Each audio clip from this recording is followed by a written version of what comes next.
Anti ഏജിങ്സ് എന്ന് പറയുമ്പോൾ അത് പല കാറ്റഗറി ഉണ്ട്. നമുക്ക് ഇൻജെക്റ്റബിൾസ് ആൻഡ് നോൺ ഇൻജെക്റ്റബിൾസ് എന്ന് പറയുമ്പോൾ ഒന്നും നമ്മുടെ ബോഡിയിൽ ഇൻജെക്റ്റ് ചെയ്യാതെ നാച്ചുറൽ ആയിട്ട് കൊളാജൻ സ്റ്റിമുലേറ്റ് ചെയ്യുന്നതാണ് നോൺ ഇൻജെക്റ്റബിൾ. അതിൽ വരുന്നതാണ് ഹൈഫോ, റേഡിയോ ഫ്രീക്വൻസി പ്രൊസീജിയേഴ്സ് എല്ലാം. Next one is the injectable one. അതായത് നമ്മൾ something we are injecting into our skin അല്ലെങ്കിൽ into our body. So അതിൽ ഒന്നാണ് ഫില്ലർ, ബൊട്ടോക്സ് എന്ന് പറയുന്നത്. സോ ഇതാണ് മെയിൻ ആയിട്ട് കണ്ടുവരുന്ന ആൻറ്റി ഏജിങ് പ്രൊസീജിയേഴ്സ്. ഇതിൽ കോമൺ ഏതെന്ന് ചോദിച്ചാൽ എല്ലാം കോമൺ ആണ്. ഇപ്പോൾ ഫില്ലർ ചെയ്തിട്ട് ഹൈഫു കൊണ്ട് മെയിൻറ്റെയിൻ ചെയ്യുന്നവരുണ്ട്, അല്ലെങ്കിൽ ഹൈഫു ബൊട്ടോക്സ് ചെയ്തിട്ട് പിന്നെ ഫില്ലർ ചെയ്യുന്നവരുണ്ട്. അങ്ങനെ എല്ലാം ഇപ്പോഴത്തെ ഒരു കാലത്ത് എല്ലാം വളരെ കോമൺ ആണ്. ഓക്കെ, ഈ ഫില്ലറിലേക്ക് നമ്മൾ വരുവാണെങ്കിൽ കേട്ടിട്ടുള്ളതിൽ ഏറ്റവും അധികം നമ്മളിപ്പോൾ കേൾക്കുന്നത് ലിപ് ഫില്ലർ അതിനെ കുറിച്ചാണ്, ലിപ് ഫില്ലിങ്ങിനെ കുറിച്ചൊക്കെയാണ്. മറ്റേ എവിടെയൊക്കെയാണ് ഈ ഫില്ലർ ഉപയോഗിക്കുന്നത് നമ്മൾ? ഫില്ലർ എന്ന് പറയുന്നത് ഒരു ബ്രോഡ് ടേം ആണ്. ഈ ഫില്ലറിലെ മോളിക്യൂൾ എന്താണെന്ന് ആദ്യം അറിയണം. That is hyaluronic acid. ഈ ഹൈലൂറോണിക് ആസിഡ് എന്നത് നമ്മുടെ ബോഡിയിൽ അല്ലെങ്കിൽ നമ്മുടെ സ്കിന്നിലുള്ള മോളിക്യൂളാണ്. നമ്മുടെ സ്കിൻ ഹൈഡ്രേറ്റഡ് ആയിട്ട് വെക്കുന്നത് തന്നെ ഹൈലൂറോണിക് ആസിഡാണ്. അപ്പോൾ ഏജ് ആകുമ്പോഴത്തേക്ക് ഹൈലൂറോണിക് ആസിഡിൻ്റെ കോൺസെൻട്രേഷൻ കുറഞ്ഞു തുടങ്ങും. അതാണ് നമുക്ക് ഡ്രൈ സ്കിൻ, ഡ്രൈ ലിപ്സ് ഒക്കെ അനുഭവപ്പെടാൻ കാരണം. So the main concentration in a filler is a hyaluronic acid. So filler pala category ഉണ്ട്. For example, we can do under eye filler, chin filler, lip filler, mid face filler. അപ്പോൾ ഇതിൻ്റെയൊക്കെ വ്യത്യാസം എന്തെന്ന് വെച്ചാൽ ഇതിൽ ഉപയോഗിച്ചിരിക്കുന്ന ഹൈലൂറോണിക് ആസിഡിൻ്റെ കോൺസെൻട്രേഷനും also their cross linking is different. അതായത് അണ്ടർ ഐ ഫില്ലർ എടുത്ത് നമുക്ക് ജോയിൽ ചെയ്യാൻ പറ്റില്ല. ജോയിൻ്റെ നല്ലൊരു കറക്ഷന് വേണ്ടിയിട്ടുള്ളതിൽ ഹൈലൂറോണിക് ആസിഡിൻ്റെ കോൺസെൻട്രേഷൻ കൂടുതലായിരിക്കും. So the same filler for jaw we can not use for this under eye and lips. അവിടെയാണ് ഇതിൻ്റെ വ്യത്യാസം വരുന്നത്. അതുപോലെ തന്നെ അതിൻ്റെ cross linking also important. ഫില്ലറിൻ്റെ stability അതിൻ്റെ ക്രോസ് ലിങ്കിങ് കൊണ്ടാണ് വരുന്നത്. So different concentration of hyaluronic acid we use for the different set of fillers. Okay, ഞാനൊരു കാര്യം കിട്ടും. നമ്മൾ ഈ ഫില്ലേഴ്സിനെ കുറിച്ച്, പ്രത്യേകിച്ച് ലിപ് ഫില്ലർ എന്ന് പറയുന്നതിനെ കുറിച്ചിട്ട് എനിക്ക് തോന്നുന്നു തെറ്റിദ്ധാരണകൾ ഒരുപാടുണ്ട് എന്ന്. കാരണം ഞാൻ പോലും വിചാരിച്ചിരിക്കുന്നത് ചുണ്ടിൻ്റെ വലിപ്പം കൂട്ടാനാണ് ഈ ഫില്ലേഴ്സ് യൂസ് ചെയ്യുന്നത്. അങ്ങനെയാണ്, അതൊരു നമ്മുടെ ഒരു സൗന്ദര്യ സങ്കല്പത്തിൽ ഇപ്പോൾ അങ്ങനെയുള്ള ചുണ്ടുകൾക്ക് കൂടുതൽ എന്താണ് അട്രാക്ഷൻ അല്ലെങ്കിൽ ബ്യൂട്ടി ആണ് എന്നൊക്കെ വിചാരിച്ചിട്ടുള്ള ആ രീതിയിലുള്ള സോഷ്യൽ മീഡിയയിലടക്കം അത്തരത്തിലുള്ള റീലടക്കമൊക്കെ നമ്മൾ കാണുന്നുണ്ട്. അപ്പോൾ എന്താണ് ഈ ലിപ് ഫില്ലർ എന്നതുകൊണ്ട് ഉദ്ദേശിക്കുന്നത്? ലിപ് ഫില്ലർ നമുക്ക് ലിപ്പിൻ്റെ റീഡിഫൈൻ ചെയ്യാനായിട്ട് യൂസ് ചെയ്യാം. അതായത് ഇപ്പം പലർക്കും പല ഷേപ്പായിരിക്കും ലിപ്സ്. അപ്പം മിക്കവാറും പേഷ്യൻസ് പറയുന്നത് ഫോട്ടോ എടുക്കുമ്പോൾ ചിരിക്കുമ്പോഴത്തേക്ക് എന്നെ കാണാൻ കൊള്ളില്ല, അല്ലെങ്കിൽ എൻ്റെ ഒരു ചിരി അത്ര പ്ലീസിങ് ആയിട്ട് തോന്നുന്നില്ല. അതൊരു ഫാക്റ്റാണ്, അത് അവർക്ക് ശരിക്കും വിഷമം ഉണ്ടാക്കുന്ന കാര്യമാണ്. So what we can do is we can redefine the lips. ചിലർക്ക് ലിപ്പിന് ഷേപ്പ് കാണില്ല, അതായത് കോൺടൂറിങ് ഇല്ല. അപ്പം നമുക്ക് ഈ ഫില്ലർ ഉപയോഗിച്ചിട്ട് കോൺടൂറിങ് ചെയ്യാൻ പറ്റും. Also as the name suggest, filler എന്ന് വെച്ചാൽ ഇറ്റ് ഫിൽ സംതിങ്. ലിപ്പിൻ്റെ സൈസ് കുറവാണെങ്കിൽ നമുക്കത് ഫില്ല് ചെയ്യാൻ പറ്റും. ചിലർക്ക് lower lip and upper lip different proportion ആയിരിക്കും. പിന്നെ ഏസിമെട്രി ഉണ്ടാവും. ഏസിമെട്രി നമ്മൾക്കൊരു പരിധി വരെ കറക്റ്റ് ചെയ്യാൻ പറ്റുള്ളൂ. പക്ഷേ definitely we can swell the lips. അപ്പോൾ നമുക്ക് എത്ര വോളിയം വേണമെന്ന് നമുക്ക് ചൂസ് ചെയ്യാം. എല്ലാവരും വിചാരിക്കുന്നത് ഫില്ലർ ചെയ്താൽ മുഖം എക്സ്പ്രഷൻ ഇല്ലാതായി പോവും, അല്ലെങ്കിൽ നമ്മുടെ മുഖത്ത് നീര് വന്ന പോലെ ഇരിക്കും. ഡെഫിനറ്റ്ലി അല്ല, നമുക്ക് ചൂസ് ചെയ്യാം. ലിപ്പിലൊക്കെ നമുക്ക് സ്റ്റാർട്ടിങ് 1 ml തൊട്ട് തന്നെ സ്റ്റാർട്ട് ചെയ്യാം.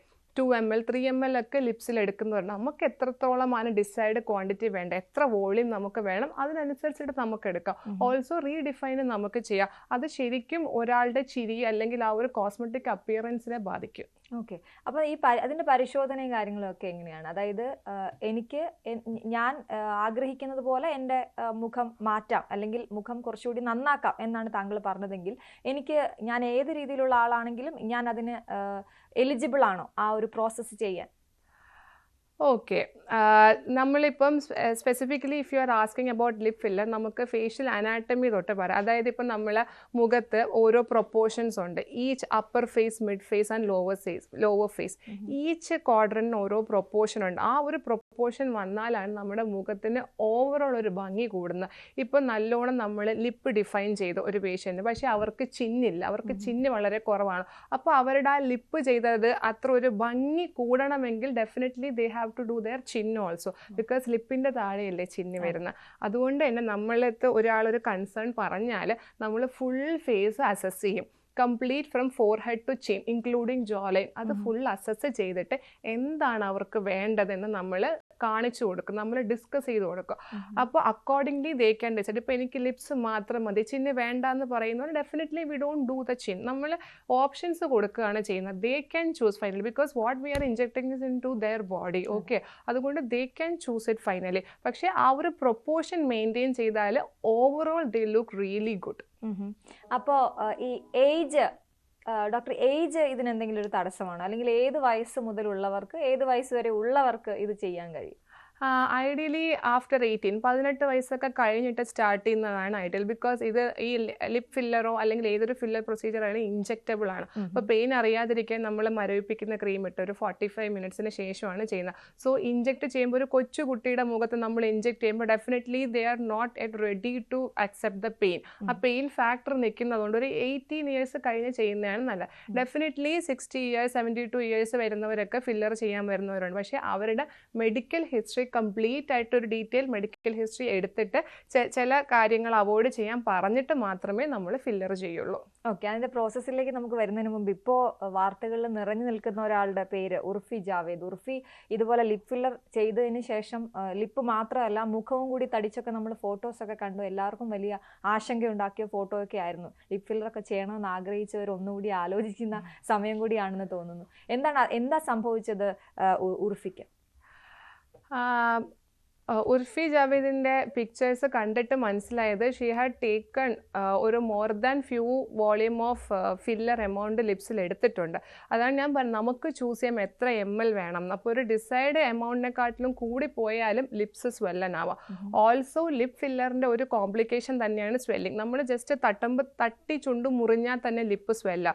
അപ്പോൾ ഈ ഫില്ലർ ടൈമിൽ നമ്മൾ ഇൻജെക്ട് ചെയ്യുന്ന ഓരോ സ്ഥലത്തും സ്വെല്ലിങ് വരാം. അത് സ്വാഭാവികമാണ്. ദാറ്റ് ഗോ വിത്തിൻ 2-3 ഡേയ്സ് അല്ലെങ്കിൽ മാക്സിമം ഒരാഴ്ചക്കകം ലിപ്പിൻ്റെ സ്വെല്ലിങ് അങ്ങ് മാറിക്കിട്ടും. പക്ഷെ നമ്മൾ അളവിൽ കൂടുതൽ സ്വെല്ല് ചെയ്യാൻ വേണ്ടിയിട്ട് ഫില്ലർ എടുത്താലാണ് അതിൻ്റെ ടിപ്പിക്കൽ പേരാണ് മങ്കി ലിപ്സ്. അതായിപ്പോയത് മേ ബി ആ ഫില്ലർ ചെയ്ത പ്ലെയിൻ ശരിയായിട്ടുണ്ടാവില്ല, അല്ലെങ്കിൽ അളവിൽ കൂടുതൽ ഫില്ലർ എടുത്തു, അല്ലെങ്കിൽ റോങ് പ്രോഡക്റ്റ്. നേരത്തെ ഞാൻ പറഞ്ഞ പോലെ ജോ ലൈൻ റീഡിഫൈൻ ചെയ്യുന്ന പ്രോഡക്റ്റ് എടുത്ത് നമുക്ക് ലിപ്സിനോ അണ്ടർ ഐക്കോ കൊടുക്കാൻ പറ്റില്ല. സോ റോങ് പ്രോഡക്റ്റ് സെലക്ഷൻ ആവാം, അല്ലെങ്കിൽ too much volume of fillers ആവാം. Also she develop swelling on her cheeks also. ചീക്സിൽ മേ ബി ഫില്ലറിൻ്റെ വോളിയം കൂടിയതുകൊണ്ടാവാം. പക്ഷേ ഫില്ലറിൻ്റെ ഒരു പ്രത്യേകത എന്തെന്ന് വെച്ചാൽ നമുക്ക് ഇഷ്ടപ്പെട്ടില്ല എന്നുണ്ടെങ്കിൽ definitely we can lyse it. ഇപ്പോൾ ഉള്ള ഉർഫിയുടെ പിക്ചർ കാണുമ്പോൾ അറിയാം, ആ ലിപ്പിൻ്റെ സ്വെല്ലിംഗ് ആണെങ്കിലും മുഖത്തെ സ്വെല്ലിംഗ് ആണെങ്കിലും ഒരു മാജിക് എന്നതുപോലെ പോയി. അത് മാജിക് അല്ല, നമുക്കത് ലൈസ് ചെയ്യാം. അതാണ് ഫില്ലറിൻ്റെ ഗുണം. ഇപ്പോൾ ഞാൻ എടുത്ത ഫില്ലർ എനിക്ക് ഇത്രയും വേണ്ട, അല്ലെങ്കിൽ എനിക്കൊരു സ്വെല്ലിംഗ് വന്നു, ഡെഫിനറ്റ്ലി നമുക്ക് നെക്സ്റ്റ് ഡേയോ അല്ലെങ്കിൽ ഓൺ ടേബിൾ ചെയ്തുകൊണ്ടിരിക്കുമ്പോൾ തന്നെ ഇഷ്ടപ്പെട്ടില്ലെങ്കിൽ ലൈസ് ചെയ്യാം. വിത്തിൻ 2 days ആകുമ്പോഴത്തേക്ക് ആ filler as a told it's a hyaluronic acid. So hyaluronidase എന്ന മോളിക്യൂൾ ഇൻജെക്ട് ചെയ്തിട്ടാണ് നമ്മളത് ലൈസ് ചെയ്യുന്നത്. സോ ആ ഷേപ്പ് നമുക്ക് തിരിച്ച് റീഗെയിൻ ചെയ്യാൻ പറ്റും. So may be she might have taken more product, അല്ലെങ്കിൽ ഇൻജെക്ട് ചെയ്ത ടെക്നിക്ക് റോങ് ആയിട്ടുണ്ടാവും, അല്ലെങ്കിൽ റോങ് പ്രോഡക്റ്റ് ആവും. Definitely she lysed it. Okay, ഈ ബൊട്ടോക്സിനെ കുറിച്ചും കേൾക്കുന്നു മാം, അതിനെക്കുറിച്ചൊന്ന് വിശദമായിട്ട് പറയാമോ? Botox is also another anti ageing പ്രൊസീജിയറിനായിട്ട് യൂസ് ചെയ്യുന്ന മോളിക്യൂളാണ്. But both are different. Filler എന്ന് വെച്ചാൽ നേരത്തെ പറഞ്ഞ പോലെ തന്നെ it swells, it adds volume because it is a hyaluronic acid. അതുപോലെ തന്നെ നമ്മൾ ഫില്ലർ എടുത്താൽ നമ്മൾ മാക്സിമം ഹൈഡ്രേറ്റ് ചെയ്യണം, ബിക്കോസ് ഈ ഹൈലൂറോണിക് ആസിഡ് വാട്ടർ റീറ്റെയിനിങ് മോളിക്യൂളാണ്. അപ്പം നമ്മൾ ഫില്ലർ എടുത്ത എല്ലാവരോടും ഒരു 1 month നന്നായിട്ട് വെള്ളം കുടിക്കാൻ പറയും. കാരണം അപ്പോഴാണ് അതിൻ്റെ ആ ഒരു കറക്റ്റ് എഫക്റ്റ് വരുന്നത്. പക്ഷേ ബൊട്ടോക്സ് എന്ന് വെച്ചാൽ മസിൽ റിലാക്സൻ്റ് ആണ്. നമ്മൾ മസിൽസ് ഓവർ യൂസ് ചെയ്ത് എസ്പെഷ്യലി ഫോർഹെഡ് മസിൽ നമ്മൾ തിങ്ക് ചെയ്യുമ്പോഴത്തേക്ക് അറിയാതെ തന്നെ ഈ മൂവ്മെൻറ്റ്സ് ഒക്കെ വരും. അപ്പം ഓരോ ലൈൻസ് വീഴും. ആ മസിലിനെ റിലാക്സ് ചെയ്യുന്നതാണ് Botox. So Botox we inject into the muscle to relax the muscle. പക്ഷേ ഫില്ലർ നമ്മൾ സബ്ക്യൂട്ടേനിയസ് ലെവൽ അല്ലെങ്കിൽ എബവ് ദ മസിലിൽ വോളിയം ആഡ് ചെയ്യാനാണ് ചെയ്യുന്നത്. ബൊട്ടോക്സ് ഒരിക്കലും വോളിയം തരില്ല, അത് ലൈൻസിനെ കുറയ്ക്കും, മസിൽ റിലാക്സ് ചെയ്യും. പക്ഷേ ഫില്ലർ എപ്പോഴും നമുക്ക് വോളിയം ആഡ് ചെയ്ത് തരും. രണ്ടിൻ്റെയും ഇൻജെക്ട് ചെയ്യുന്ന രീതി വ്യത്യാസമാണ്. Patient selection is also different and the needle used for both is also different. Okay, ഇനി നമുക്ക് പ്രൊസീജിയറിലേക്ക് വിശദമായിട്ട് വരികയാണെങ്കിൽ, നമ്മൾ ഇപ്പോൾ എനിക്ക് ലിപ് ഫിൽ ചെയ്യണം എന്ന് ആഗ്രഹിച്ച് ഞാൻ ഡോക്ടറെ കാണാൻ വരികയാണെങ്കിൽ എന്തൊക്കെ പരിശോധനകളായിരിക്കും അതിന് മുൻപ് നടത്തുക? അങ്ങനെ എന്തെങ്കിലും നടത്താറുണ്ടോ? പിന്നെ ഇത് എത്ര ഞാൻ ഒരു ലിപ് ഫിൽ ഒരു തവണ ചെയ്ത് കഴിഞ്ഞാൽ അത് എത്ര ലാസ്റ്റ് ചെയ്യും എന്നൊക്കെയുള്ളൊരു സംശയം. ഓക്കെ, ഡീറ്റെയിൽഡ് പേഷ്യൻ്റ് എക്സാമിനേഷൻ വളരെ ഇമ്പോർട്ടൻ്റ് ആണ്. സ്റ്റാർട്ടിങ് ഫ്രം അവർ diet habits and sun exposure. Sunscreen ഇടുന്നവരാണോ അല്ലെങ്കിൽ യൂസ് ചെയ്യാത്തവരാണോ, ഡയറക്റ്റ് വെയിലത്ത് നിന്ന് ജോലി ചെയ്യുന്നവരാണോ, അങ്ങനെയുള്ള factors also very important. Along with that നമ്മുടെ multi vitamin supplements, vitamin E, vitamin C daily എടുക്കുന്നവരാണോ, അല്ലെങ്കിൽ ഗ്രീൻ ടീ ഡെയിലി കുടിക്കുന്നവരാണോ, ബ്ലഡ് തിന്നേഴ്സ് എടുക്കുന്നവരാണോ, these are the very important question. Because ഇതെല്ലാം ബ്ലഡ് തിന്നേഴ്സ് ആണ്. അപ്പോൾ നമ്മൾ ഇഞ്ചെക്ട് ചെയ്യുമ്പോഴത്തേക്ക് കൂടുതൽ ചാൻസസ് ഓഫ് റെഡ്നെസ് അല്ലെങ്കിൽ ബ്രൂസിങ്ങിന് കാരണം ഇതെടുക്കുന്നവരായിരിക്കും. അതുകൊണ്ട് തന്നെ ബൊട്ടോക്സ് ആണെങ്കിലും ഫില്ലർ ആണെങ്കിലും എനി ആൻറ്റി ഏജിങ് പ്രൊസീജിയേഴ്സ് ചെയ്യാൻ വരുന്നതിന് ഒരു 3 days 4 days മുന്നേ എക്സ്ക്ലൂഡിങ് ബ്ലഡ് തിന്നേഴ്സ് നമ്മൾ ഈ വൈറ്റമിൻ ഇ, വൈറ്റമിൻ സി എന്നുള്ള ഗ്രീൻ ടീ ഒക്കെ നമ്മളൊന്ന് അവോയ്ഡ് ചെയ്യാൻ പറയും, എന്നിട്ടേ ചെയ്യുള്ളൂ. പിന്നെ ഇത് എത്രത്തോളം ലാസ്റ്റ് ചെയ്യുമെന്ന് വെച്ചാൽ ഇപ്പോൾ ഉള്ള generation filler can last up to 1.5 to 2 years. അതുവരെ നമ്മളെ ബോഡിയിലുണ്ടാവും. പിന്നെ ബോഡി പതുക്കെ അതിനെ ഡിസോൾവ് ചെയ്ത് കളയും. നമ്മളത് പോകുമ്പോഴത്തേക്ക് പഴയതിനെക്കാട്ടിലും മോശമാവുമോ നമ്മുടെ മുഖം എന്ന് എല്ലാവരും ചോദിക്കാറുണ്ട്. Definitely not. നമ്മൾ അതിനനുസരിച്ചിട്ട് ഹൈഡ്രേഷൻ, ഈ സൺസ്ക്രീനൊക്കെ ഇട്ട് നമ്മുടെ സ്കിന്നൊന്ന് റെഡിയാക്കി വെച്ചാൽ ഡെഫിനറ്റ്ലി അതിനെക്കാട്ടിലും മോശമായി പോവില്ല. മേ ബി അന്ന് കണ്ടൊരു ചേഞ്ചസ് വിസിബിളായി തുടങ്ങാം. Definitely you can redo it. പക്ഷേ ബൊട്ടോക്സിൻ്റെ എഫക്റ്റ് ഒരു 6 to 8 months ഒക്കെ മാക്സിമം ലാസ്റ്റ് ചെയ്യുള്ളൂ. Filler once in a year or once in 2 years you can take. Botox once in 6 months definitely you can take. Okay, ഇതിൻ്റെ ഒരു feel എന്തായിരിക്കും എന്നുള്ളതാണ്. കാരണം ഞാൻ ഇതുവരെ അത് ചെയ്തിട്ടില്ല. അപ്പോൾ നമുക്കൊരു ചുണ്ടിലോ അല്ലെങ്കിൽ എവിടെയെങ്കിലും ചെറിയ തടിപ്പ് വരുമ്പോൾ നമുക്കൊരു ഒരു ഭാരം ഫീൽ ചെയ്യുമല്ലോ, അല്ലെങ്കിൽ നമുക്ക് ഉണ്ടായിരുന്നതിനേക്കാൾ കുറച്ചുകൂടി നേരത്തെ പറഞ്ഞത് ഫില്ല് ചെയ്യുകയാണ് ചെയ്യുന്നത്. അങ്ങനെ എന്തെങ്കിലും ബുദ്ധിമുട്ടുകൾ പിന്നീട് ഉണ്ടാകുമോ? ബുദ്ധിമുട്ടുകൾ എന്ന് വെച്ചാൽ മെയിനായിട്ട് നമ്മുടെ ഈ ലിപ് ഫില്ലർ ചെയ്യാൻ വരുന്നവരുടെ ലിപ്സിന് നല്ല ഒരു ഷേപ്പ് ഇല്ലാത്തതായിരിക്കും, അല്ലെങ്കിൽ ബോർഡേഴ്സ് ഡിഫൈൻ ചെയ്യാത്തതായിരിക്കും. ഈ ഫില്ലറിൻ്റെ ഒരു പ്രത്യേകത എന്തെന്ന് വെച്ചാൽ ഓൺ ടേബിളിൽ പേഷ്യൻസ് ആർ വെരി ഹാപ്പി. നമ്മളിത് ഒരു സൈഡ്, അതായത് ലിപ്സിൻ്റെ ഒരു ഹാഫ് ചെയ്തിട്ട് നമ്മൾ അവർക്ക് മിറർ കാണിച്ചു കൊടുക്കും. They are very happy. അതായത് അവരുടെ മുഖത്ത് തന്നെ എൻ്റെ മുഖം ഇത്രയും ഭംഗിയായോ എന്നുള്ളൊരു എക്സ്പ്രഷൻ കാണുമ്പോൾ നമ്മളും ശരിക്കും ഹാപ്പിയോ. അപ്പോൾ ആ ഒരു ഹാപ്പിനെസ് വരുമ്പോൾ അവർക്ക് ഇപ്പുറത്തെ സൈഡ് നമ്മൾ ഇഞ്ചെക്ട് ചെയ്താൽ ആ ഒരു പെയിൻ അവരിത് കാര്യമാക്കില്ല. പിന്നെ നമ്മളെല്ലാം പറഞ്ഞു കൊടുക്കും എന്താണ് നമ്മൾ എക്സ്പെക്ട് ചെയ്യേണ്ടത്. ഡെഫിനറ്റ്ലി ഒരു 3 days 4 days സ്വെല്ലിംഗ് ഉണ്ട്. പിന്നെ പതുക്കെ സ്വെല്ലിംഗ് കുറഞ്ഞ് വന്നിട്ട് ലിപ്പിന് ഷേപ്പ് വരാൻ തുടങ്ങും. അതാണ് ഫില്ലേഴ്സ് ചെയ്യുന്നത്.